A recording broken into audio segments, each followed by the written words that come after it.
Courtney Walsh, the gentle giant of West Indies cricket. Courtney Andrew Walsh, born on October 30th, 1962, in Kingston, Jamaica, is a name etched into the annals of cricketing history as one of the most durable, consistent, and revered fast bowlers the sport has ever witnessed. Over a glittering international career spanning 17 years, Walsh's name became synonymous with pace, resilience, and gentlemanly conduct, a rare mix of fire and grace. Known for his fearsome bounces and humble demeanor, Walsh didn't just bowl deliveries, he delivered legacy, early life, and humble beginnings. Growing up in the bustling capital of Jamaica, young Courtney was always drawn to cricket. He played for the same local club as West Indian fast bowling legend Michael Holding, Melbourne Cricket Club, a coincidence that seemed to foreshadow the greatness he would one day achieve. His rise to prominence began as a teenager when he made headlines by taking 10 wickets in a school match in 1979. Just 3 years later, he debuted in first-class cricket, marking the beginning of a long and decorated domestic career. Representing Jamaica and Gloucestershire County Cricket Club, Walsh went on to play 427 first-class matches, capturing an astonishing 1,007 wickets at an average of just 21.71. His tally included 104 five-wicket hauls and 20 instances of 10 wickets in a match, feats that speak volumes of his enduring excellence. Entering the international arena, Courtney Walsh made his Test debut for the West Indies against Australia in Perth in 1984, taking 2 for 43. While his debut wasn't explosive, his promise was evident. Within a year, he had broken into the one-day international ODI team as well, debuting against Sri Lanka during the World Series Cup. Over the next few seasons, Walsh steadily grew into his role. He was not the spearhead initially, rather, he was the workhorse, the stock bowler, among legends like Malcolm Marshall and Joel Garner. But Walsh's tenacity, height, and bounce made him a formidable presence. He bided his time, evolving into a lethal weapon in the West Indies' fast bowling arsenal. His big breakthrough came during the 1987-88 tour of India, where he picked up 26 wickets in just 4 tests at an average of 16.80, including back-to-back 5-wicket hauls. That year, he was named a Wisden Cricketer of the Year, a testament to his growing stature. A giant on the field, a gentleman off it. Walsh's performances continued to impress, but it wasn't just his numbers that earned him global admiration.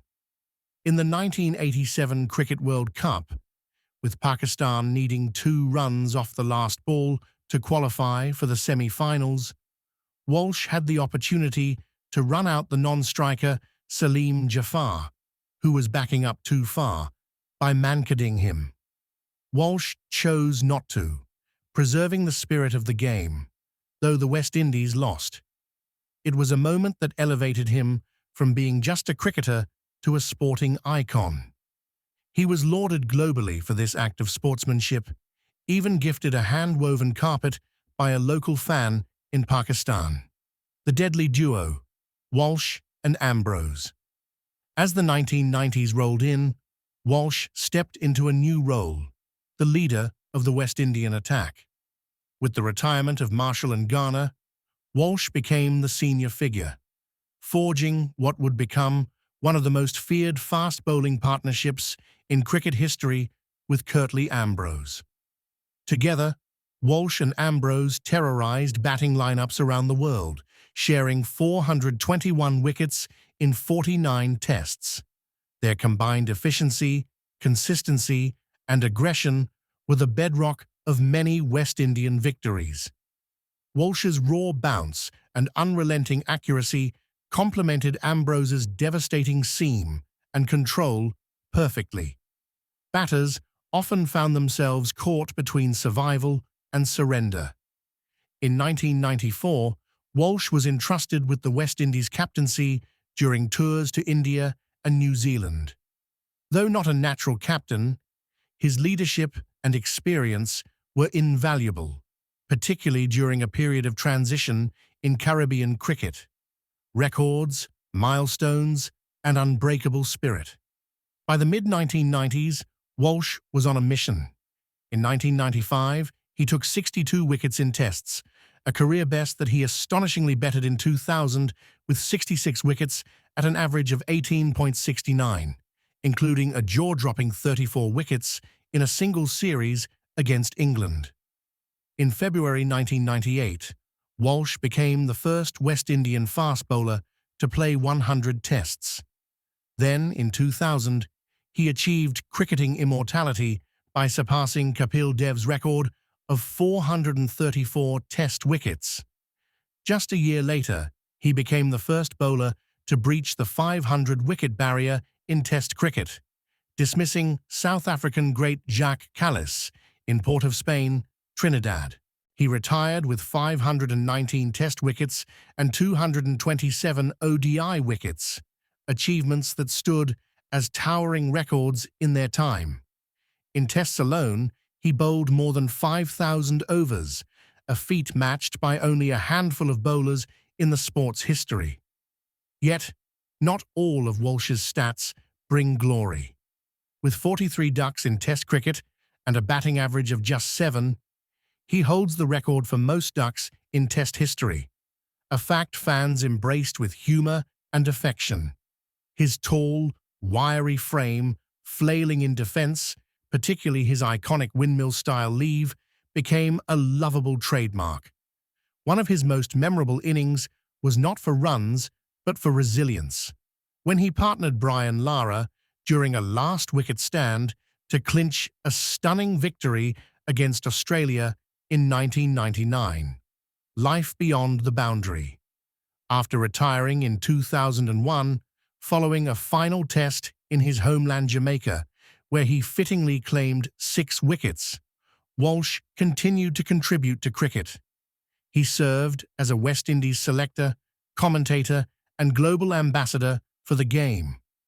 In 2016, he took up a new challenge, becoming the specialist bowling coach of the Bangladesh national team. Under his guidance, Bangladesh's pace attack matured, and Walsh even briefly served as interim head coach during the 2018 Nidahas Trophy. His passion for the game remained undimmed. In October 2020, he was appointed head coach of the West Indies women's cricket team, leading them through a period of rebuilding until 2023.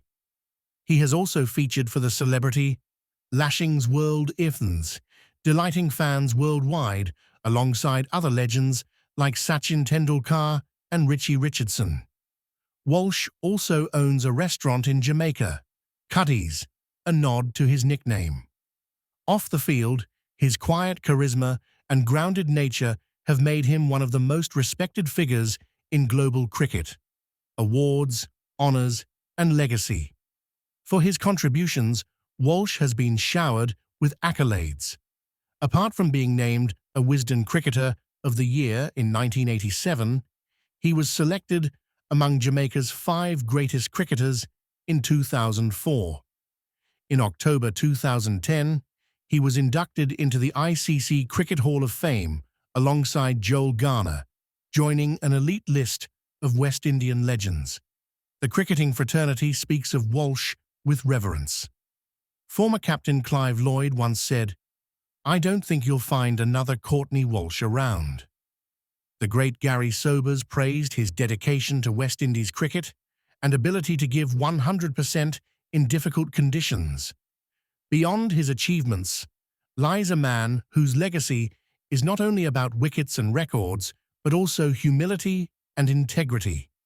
He bowled with heart, played with honour, and carried the hopes of a region with every delivery. Even after all the years, the West Indies and the world continue to search for a fast bowler with the consistency endurance, and sheer class of Courtney Walsh. He was more than a bowler. He was the heartbeat of an era. Please subscribe for legendary stories.